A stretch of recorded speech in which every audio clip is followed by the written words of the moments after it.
আসসালামু আলাইকুম। নজরুল ইসলাম বাবু স্বাগত জানাচ্ছি এনটিভির মধ্যরাতের খবরে। প্রধানমন্ত্রী শেখ হাসিনা বলেছেন, অবৈধভাবে ক্ষমতা দখলকারী ভোটচোর বিএনপির মুখে গণতন্ত্রের কথা শুনলে হাসি পায়। শনিবার বৃক্ষরোপণ কর্মসূচির উদ্বোধনকালে কৃষিকে গুরুত্ব দিয়ে শিল্পায়নের তাগিদ দেন তিনি। দেশবাসীকে ঈদের অগ্রিম শুভেচ্ছা জানিয়ে পরিচ্ছন্নতার সাথে পশু কোরবানির আহ্বান জানান সরকার প্রধান। আরও জানাচ্ছেন মুকসিমুল হাসান। ঐতিহ্য অনুযায়ী প্রতি বছর পয়লা আষাঢ় থেকে বৃক্ষরোপণ কর্মসূচি পালন করে আওয়ামী লীগের সহযোগী সংগঠন কৃষক লীগ। গণভবনে এবারও আষাঢ় শ্রাবণ ভাদ্র এই 3 মাসব্যাপী বৃক্ষরোপণ কর্মসূচির উদ্বোধন করেন প্রধানমন্ত্রী ও আওয়ামী লীগ সভাপতি শেখ হাসিনা। এ সময় দেশের বিভিন্ন প্রান্তের সেরা কৃষক সংগঠকদের হাতে পুরস্কার হিসেবে গাছের চারা তুলে দেন সরকার প্রধান। বক্তব্যের শুরুতেই প্রধানমন্ত্রী বলেন, কৃষি নির্ভর অর্থনীতির উপর গুরুত্ব দিয়ে স্বাধীনতার পর থেকেই দেশ গড়তে চেয়েছিলেন বঙ্গবন্ধু, কিন্তু পরবর্তীতে সামরিক শাসনের কারণে নষ্ট হয় রাজনীতি, অর্থনীতি, এমনকি গণতান্ত্রিক প্রক্রিয়াও। আমার খুব হাসি পায় যখন দেখি বিএনপি ভোটের কথা উচ্চারণ করে, নির্বাচনের কথা বলে। তো জিয়াউর রহমান অবৈধভাবে ক্ষমতা দখল করে এদেশের ভোটের সমস্ত অধিকারগুলি কেড়ে নিয়েছে। তার সেই হ্যানা ভোট দিয়ে যাত্রা শুরু, অবৈধ ক্ষমতাকে বৈধ করার জন্য। কৃষিকে গুরুত্ব দিয়ে শিল্পায়ন এবং খাদ্যে স্বয়ংসম্পূর্ণতা অর্জনের তাগিদ দেন প্রধানমন্ত্রী। কৃষি বাদ দিয়ে না, কৃষিকেও আমরা উন্নত করব এবং কৃষিভিত্তিক শিল্পটাই আমাদের বেশি গড়ে উঠবে। আমাদের কাঁচামাল তো এখান থেকে আসবে, তা আমরা তো কারো কাছে হাত পেতে চলবো না, আমাদের নিজের পায়ে দাঁড়াতে হবে। ঈদের অগ্রিম শুভেচ্ছা জানিয়ে নিয়ম মেনে পশু কুরবানি দিতে দেশবাসীর প্রতি আহ্বান জানান শেখ হাসিনা।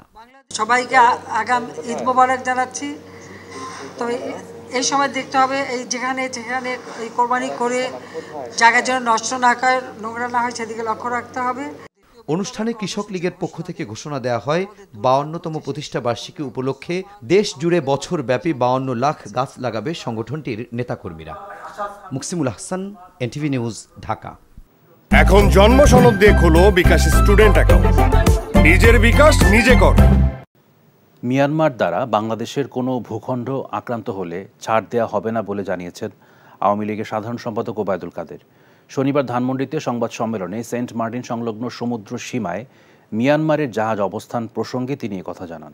এ সময় বিএনপির আন্দোলনের বিষয়ে তিনি বলেন, সরকারের পতন হবে বলে দিবাস্বপ্ন দেখছে দলটি। হাসানুল শাওনের রিপোর্ট। আওয়ামী লীগ সভাপতির রাজনৈতিক কার্যালয়ে সংবাদ সম্মেলনে মিয়ানমার প্রসঙ্গে ওবায়দুল কাদের বলেন, মানবিক কারণে রোহিঙ্গাদের স্থান দিয়েছে বাংলাদেশ, তবে সমস্যা এখন জেঁকে বসেছে। তবে আলোচনার মাধ্যমে সমস্যাগুলো সমাধানের চেষ্টা চলছে বলেও জানান তিনি। তাদের সাথে আমাদের কোনো বৈরিতা নেই, আলাপ আলোচনা দরজা এখনো খোলা আছে। আমাদের কোনো প্রভোকেশন যেন যুদ্ধের কারণ সৃষ্টি না। আমরা তো আক্রান্ত হলে সে আক্রমণের জবাব তো আমরা দেব। আমরা আমাদেরকে এত খাটো করে দেখি কেন? আমরাও প্রস্তুত। আমরা আক্রমণ করব না, কিন্তু আক্রান্ত হলে কি আমরা ছেড়ে দেব? তখন তো আমাদের ডিফেন্ড করতে হবে। বিএনপি প্রসঙ্গে ওবায়দুল কাদের বলেন, সরকার পতনে গণ অভ্যুত্থান তো দূরের কথা, নিজেদের নেতাকর্মীদেরই এখন আন্দোলনে নামাতে পারছে না দলটি। তারা তো বলে কয়েকদিনের মধ্যে সরকারের পতন ঘটবে, এটা হাস্যকর।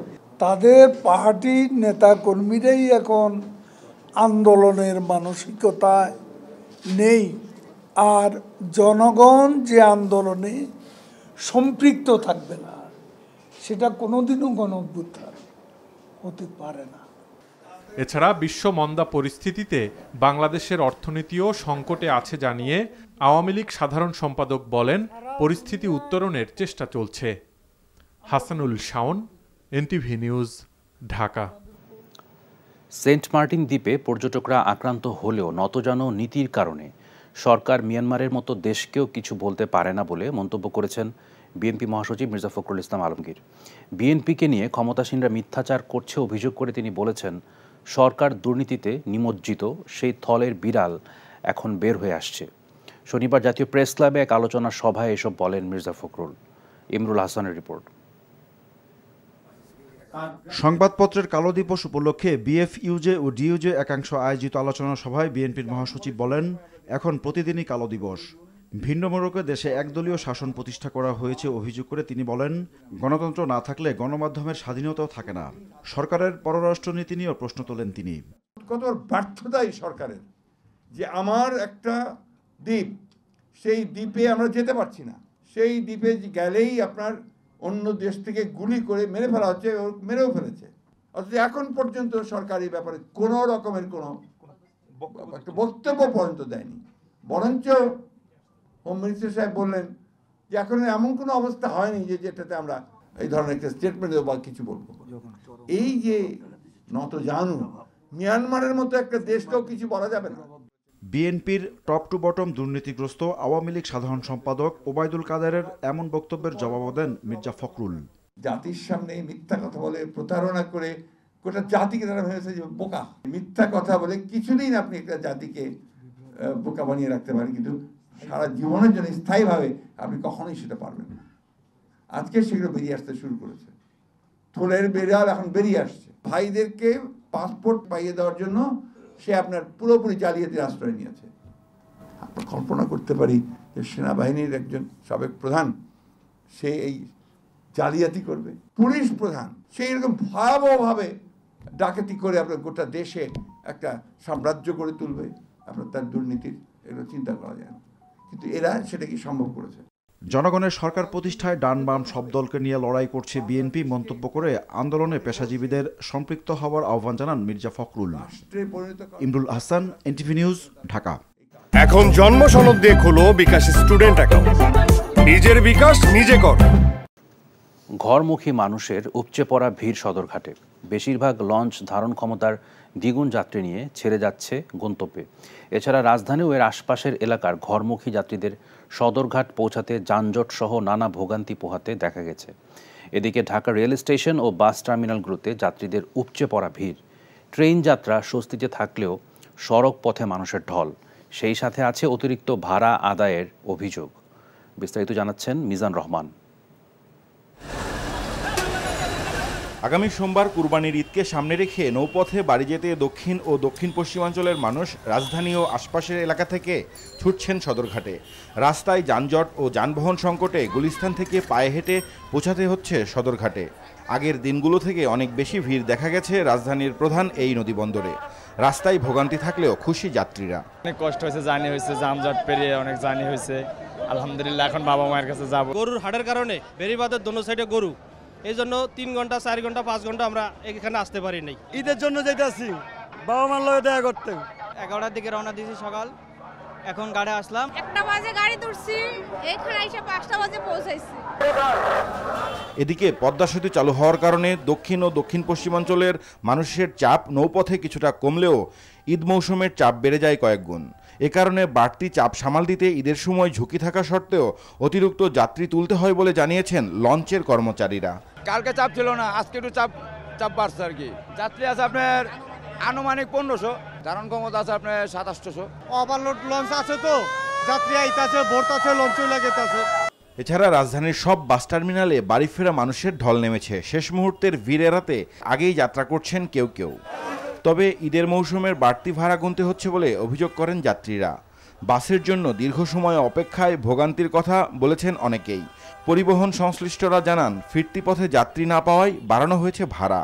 600 টাকা 500 টাকা করে টিকিট করতাম বরিশালে, এখন আমাদের বরিশালে নিচ্ছে 1200 টাকা করে। টিকিট 10টা বাজে আমরা টিকিট পাইছি, কিন্তু গাড়ি এখনো আসে নাই।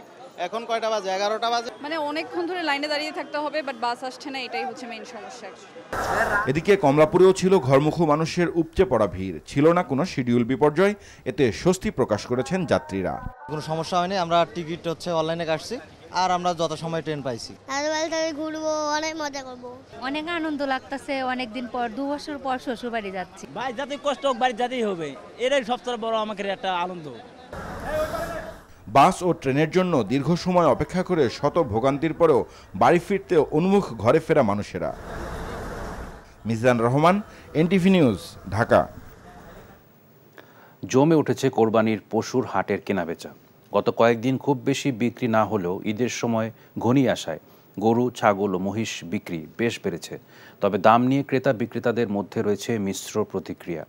পছন্দের পশুটি কিনতে পেরে শুকরিয়াও আদায় করেন অনেক ক্রেতা। রিপোর্টে আরও জানাচ্ছেন হাসান জাবেদ। রাজধানীর সবচেয়ে বড় পশুর হাট গাবতলী। প্রতি বছরই কুরবানি উপলক্ষে ছোট বড় হাজার হাজার পশু নিয়ে দেশের বিভিন্ন প্রান্ত থেকে পাইকার ও খামারিরা এখানে আসেন। বেশিরভাগ মানুষের পছন্দের তালিকায় থাকে মাঝারি আকারের গরু, যেগুলোর দামও বড় গরুর তুলনায় কিছুটা বেশি। এবছরও এসব গরুর চাহিদা বেশি এবং শনিবার বিক্রি হয়েছে বেশ। এখন আমাদের মোটামুটি দাম পেলে ছেড়ে দেবো, কিছু করার নাই তো। এখন এটা তার হলে বিক্রি করুন। গরু ছাড়তে আছে, কিন্তু ছাইড়া তো মনে হয় সামাল হবো না। আরও একদিন টাইম আছে, দেখা যায় কালকে কি হবে সে আল্লাহ ভরসা। দাম নিয়ে ভিন্ন মত রয়েছে ক্রেতাদের মাঝে, তবে অনেক ঘোরাঘুরির পর পছন্দের কুরবানির পশুটি কিনতে পেরে সন্তোষ প্রকাশ করেন তারা। গরুর এটা সাইজ, গরুর কোয়ান্টিটি এবং লুকস সবগুলোর উপর বিবেচনা করে এই বছর আমার কাছে মনে হচ্ছে দরটা একটু বেশি আর কি। দাম রিজনেবল আমার কাছে মনে হলো। আমাদের লেগে দাম ঠিক আছে। মোহাম্মদপুরের বসিলায়ও কুরবানির হাট বেশ জমজমাট। ক্রেতা বিক্রেতাদের মধ্যে দর কষাকষি হলেও শেষ পর্যন্ত কাঙ্ক্ষিত দামে বনিবনাও হয়েছে। পশু বিক্রি করতে পেরে বিক্রেতা যেমন খুশি, তেমনি ক্রেতাদের মধ্যেও ছিল স্বস্তি। মোটামুটি গরু, অনেক গরু আছে, এখন যেভাবে আমরা তো হিসেব কি দেখবেন মিলিয়ে নিয়ে নিতেছে আর কি। দামাদামি ভালো হয়েছে। 1.65 চাইছিল, 70 থেকে শুরু হয়েছে, এরপর আস্তে আস্তে এই পর্যন্ত ছাড়ছে।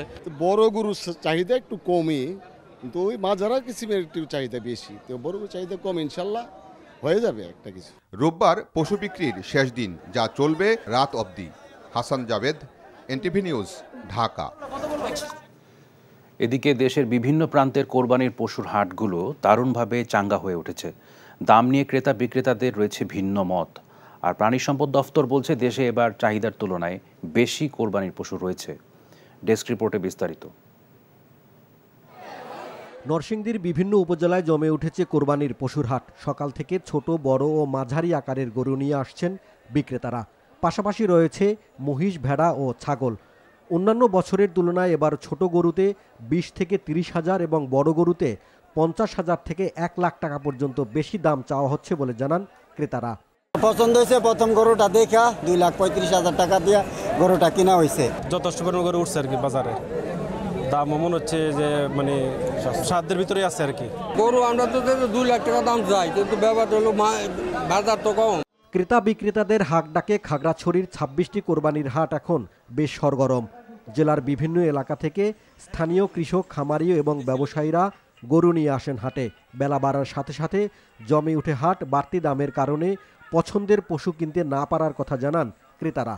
লাগামের বাইরে দাম চাইতেছে। যে গরু ধরেন 1 লাখ টাকা বিক্রি হবে, ওই গরু 1,40,000, 50,000, 2 লাখ পর্যন্ত চাইয়া বসে রয়েছে। আমাদের এখানকার বেশিরভাগই হচ্ছে দেশি গরু, এখানকার পাহাড়ি গরু, চাহিদাও ভালো আছে। খুলনার জোড়াগেট পশুর হাটে যশোর, সাতক্ষীরা, নড়াইল ও বাগেরহাট থেকে গরু নিয়ে আসছেন ব্যবসায়ীরা। খাবারের দাম বৃদ্ধি অনুযায়ী আশানুরূপ দাম পাচ্ছে না বলে জানান বিক্রেতারা। অপরদিকে বড় গরুর দাম তুলনামূলক কম, তবে সেই তুলনায় ছোট ও মাঝারি আকারের গরুর দাম বেশি বলে জানান ক্রেতারা। এইবারে গরুর দাম একটু বেশি যাচ্ছে, তারপরও মার্কেট হিসেবে আমি আশা করি একটু কমে পেয়েছি। মধ্যবয়সী যে গরুগুলো আছে সেগুলোর একটু দাম বেশি যাচ্ছে। ঈদুল আজহাকে সামনে রেখে চট্টগ্রামের বিভিন্ন অঞ্চল থেকে এখানে আনা হয়েছে নানা জাতের মহিষ।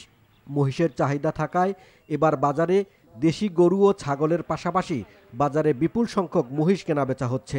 অন্যান্য পশুর দাম বেশি হওয়ায় মহিষের বাজার বেশ চাঙ্গা। ওয়ালিউল্লাহ অলি, এনটিভি নিউজ ডেস্ক।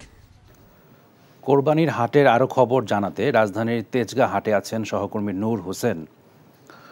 নূর, কোরবানির হাট সম্পর্কে আর কি কি তথ্য আছে আপনার কাছে?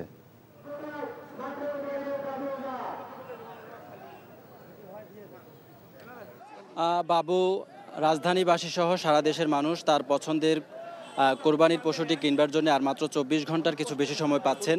সেই হিসেবে রাজধানীর মানুষ যারা তাদের আশপাশের যে হাটগুলো আছে সেই হাটগুলোতে এখনও আসছেন, যারা এখন পর্যন্ত গরু কেনেন নাই। আমি যে হাটটিতে অবস্থান করছি, এই হাটটিতে সকাল থেকে সন্ধ্যা পর্যন্ত প্রচুর গরু বিক্রি হয়েছে বলে যারা হাটে সংশ্লিষ্ট আছেন তারা আমাদেরকে জানিয়েছেন। তবে এখন মানুষের সংখ্যা এবং গরুর সংখ্যা দুটোই কম, অর্থাৎ ক্রেতা এবং বিক্রেতার সংখ্যা দুটোই কম।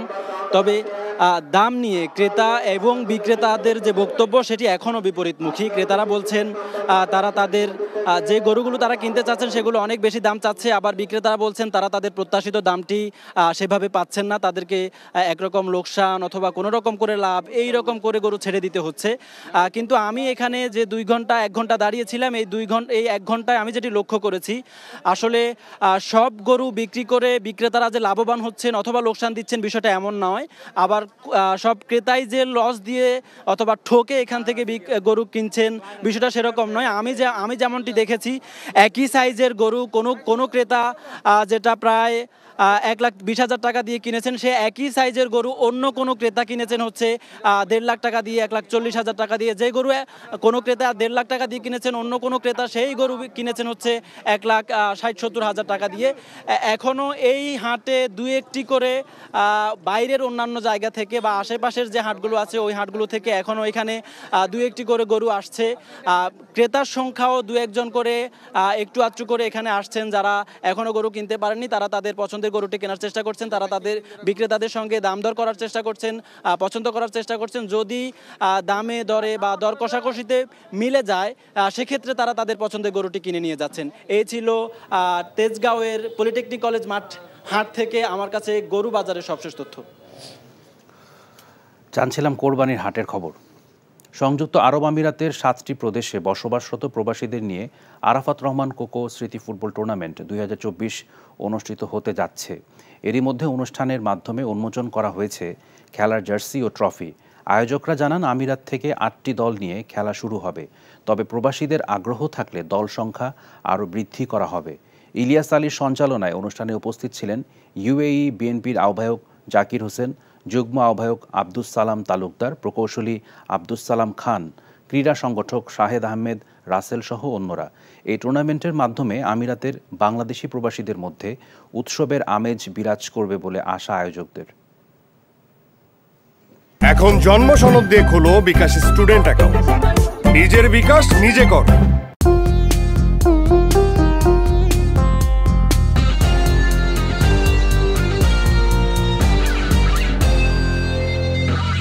এই ছিল মধ্যরাতের খবরে। এই খবরের ভিডিও সহ আপডেট জানতে ভিজিট করুন এনটিভি অনলাইন www.ntvbd.com।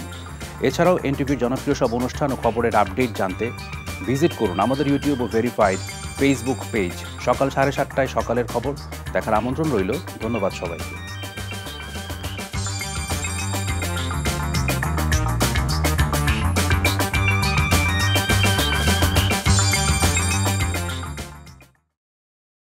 এখন জন্ম সনদ দিয়ে খোলো বিকাশ স্টুডেন্ট অ্যাকাউন্ট। নিজের বিকাশ নিজে কর।